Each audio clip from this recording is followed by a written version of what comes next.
اور نئے آنے والے ساتھیوں سے گزارش ہے کہ چینل کو سبسکرائب ضرور کر لیں تاکہ اس طرح کی مزید کہانیاں آپ کو آسانی سے مل سکیں۔ تو چلیے شروع کرتے ہیں آج کی کہانی۔ ہمارا گھر چھوٹا تھا اور جب کبھی موسم خراب ہوتا تو ایک سے زائد لوگوں کو ایک کمرے میں سونا پڑتا۔ اس دن بھی کچھ ایسا ہی ہوا۔ اچانک موسم کی خرابی اور تیز بارش کی وجہ سے مجھے بھائی اور بھابھی کے کمرے میں سونا پڑا۔ مجھے ابھی وہاں لیٹے 15-20 منٹ ہی گزرے ہوں گے کہ بھائی بھابھی اپنے کام میں مصروف ہو گئے۔ وہ دونوں ہی اس بات سے بے خبر تھے کہ میں ابھی سوئی نہیں ہوں بلکہ جاگ رہی ہوں۔ وہ اس سب سے انجان اپنی مستی میں لگے رہے اور نہیں جانتے تھے میں سو نہیں رہی بلکہ جاگ رہی ہوں۔ مجھے یہ سب دیکھتے ہوئے بہت شرم آ رہی تھی، مگر میں چاہ کر بھی کچھ نہیں کر سکتی تھی سوائے اس کے کہ میں اپنی آنکھیں بند کر لیتی، اور میں نے ایسا ہی کیا۔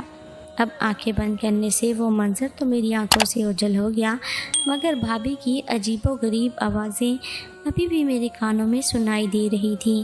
خدا خدا کر کے وہ رات گزری اور اس دن کے بعد سے میں نے یہ عہد کر لیا کہ اب چاہے جو بھی ہو میں ان کے کمرے میں نہیں سوؤں گی۔ بھائی اور بھابھی کی شادی ان کی پسند سے ہوئی تھی اور یہی وجہ تھی کہ انہیں جب بھی موقع ملتا وہ آپس میں شروع ہو جاتے، نہ وقت دیکھتے اور نہ جگہ۔ ان کے آپس میں پیار محبت کو دیکھ کے مجھے ان پر رشک آتا، جبکہ خود کی حالت زار پر ترس۔ ایک وہ تھے اور ایک میں۔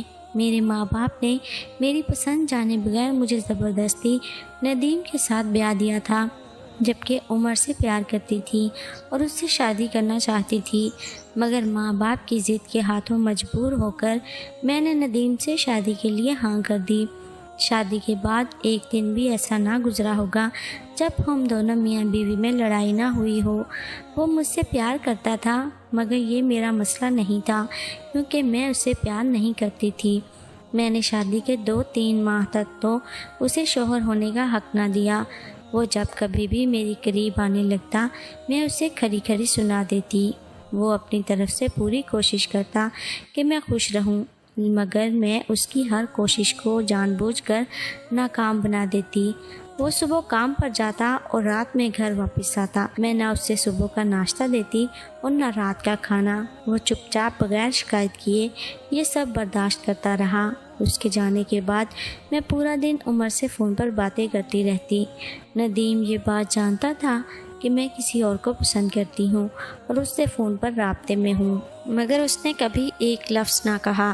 ندیم اور میں الگ گھر میں رہتے تھے، مگر کبھی کبھی میری ساس یہاں چکر لگا لیا کرتی تھی۔ شادی کے 7-8 ماہ گزرنے کے بعد جب انہیں کوئی خوشخبری نہ ملی تو ایک دن وہ کہنے لگی، آخر کب مجھے اس گھر سے بچوں کے رونے ہنسنے کی آوازیں سنائی دیں گی؟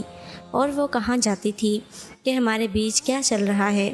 بس اس وجہ سے ندیم تو خاموش رہا، مگر میں نے فوراً اپنی ساس کو جواب دیا، بچے تو کبھی اس گھر میں نہیں آ سکتے، کیونکہ آپ کا بیٹا تو نامرد ہے، اولاد پیدا کرنا اس کے بس کی بات نہیں۔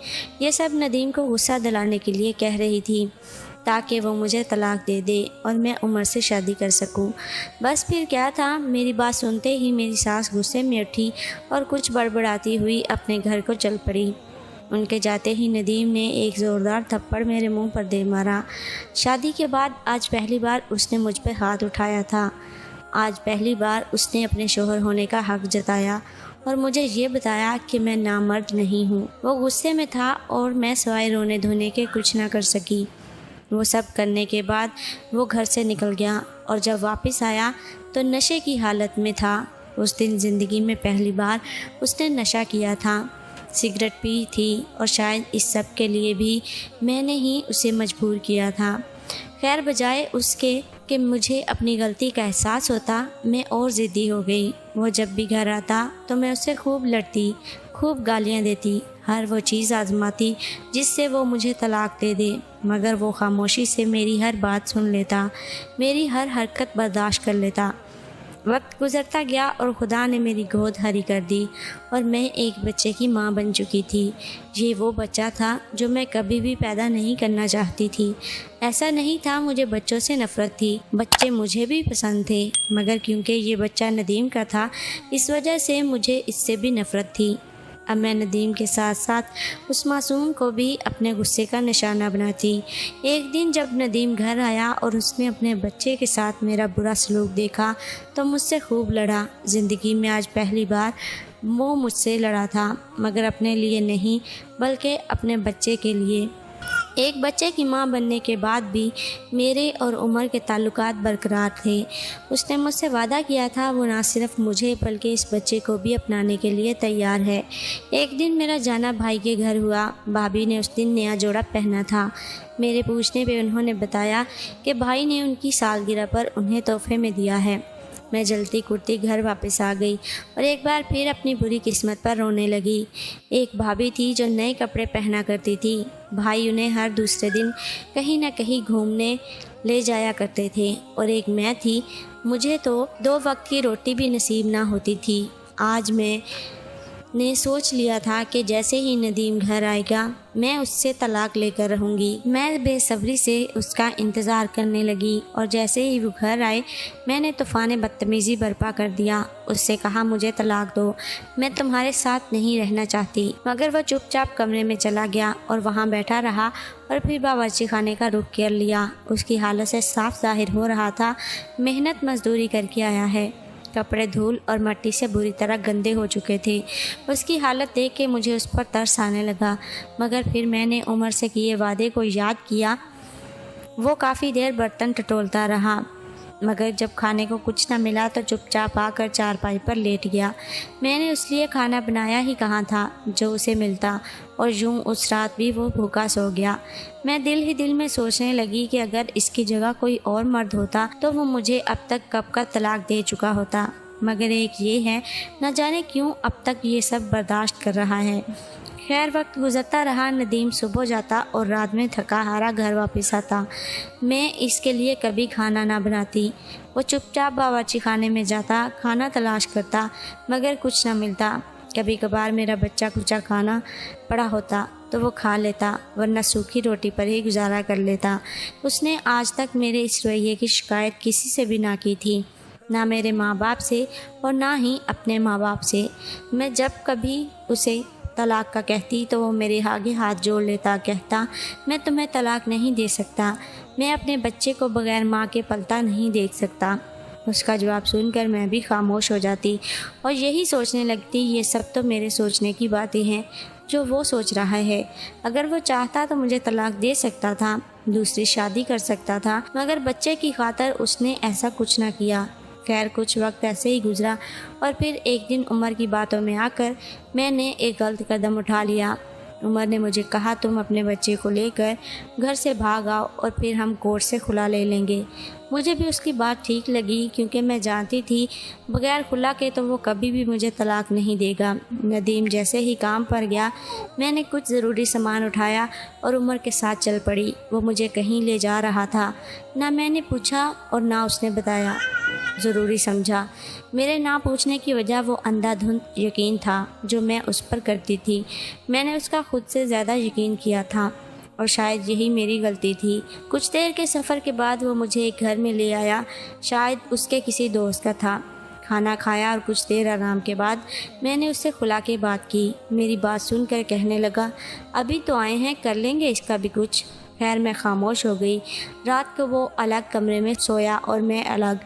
رات کا کوئی پہر تھا، مجھے کسی کی سرگوشی سنائی دی۔ جب میں نے لائٹ آن کی تو دیکھا وہ عمر تھا اور مجھے کمرے سے باہر بلا رہا تھا۔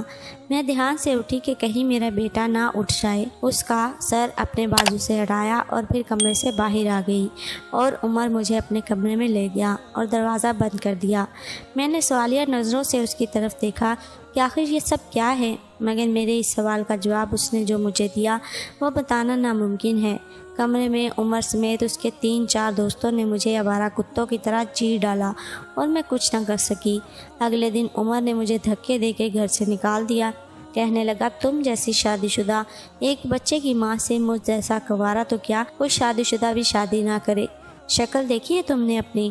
میں روتی سسکتی آہیں بھرتی وہاں سے ندیم کے گھر لوٹ آئی۔ مجھے اب اپنی غلطی کا احساس ہو چکا تھا۔